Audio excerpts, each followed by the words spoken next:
दानवीर कर्ण। एक बार श्री कृष्ण भरी सभा में कर्ण की दानवीरता की प्रशंसा कर रहे थे। अर्जुन भी उस समय सभा में उपस्थित थे।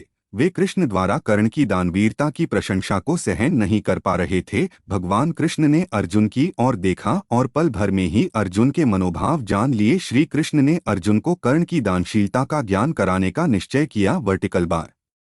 कुछ ही दिनों बाद नगर में एक ब्राह्मण की पत्नी का देवलोक गमन हो गया। ब्राह्मण अर्जुन के महल में गया और अर्जुन से विनती करते हुए कहा, धनंजय, मेरी पत्नी मर गई है। उसने मरते हुए अपनी आखिरी इच्छा जाहिर करते हुए कहा था कि मेरा दाह संस्कार चंदन की लकड़ियों से ही करना, इसलिए क्या आप मुझे चंदन की लकड़ियां दे सकते हैं? ब्रह्मा की बात सुनकर अर्जुन ने कहा, क्यों नहीं। और अर्जुन ने तत्काल कोषाध्यक्ष को तुरंत 25 मन चंदन की लकड़ियां लेने की आज्ञा दे दी। परंतु उस दिन ना तो भंडार में और ना ही बाजार में चंदन की लकड़ियां उपस्थित थी। कोषाध्यक्ष ने आकर अर्जुन को सारी व्यथा सुने और अर्जुन के समक्ष चंदन की लकड़ियां ना होने की असमर्थता व्यक्त की। अर्जुन ने भी ब्राह्मण को अपनी लाचारी बताकर खाली हाथ वापस भेज दिया।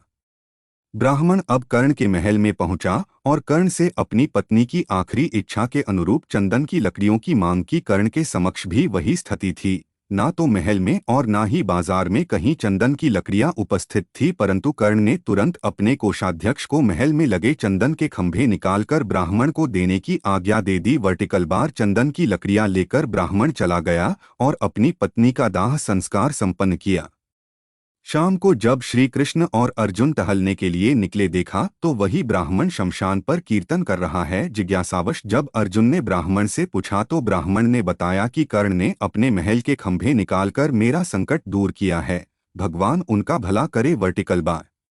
यह देखकर भगवान श्री कृष्ण अर्जुन से बोले, अर्जुन, चंदन के खंभे तो तुम्हारे महल में भी थे, लेकिन तुम्हें उनकी याद ही नहीं आई। यह सुनकर अर्जुन लज्जित हो गए और उन्हें विश्वास हो गया कि क्यों कर्ण को लोग दानवीर कर्ण कहते हैं। Vertical bar.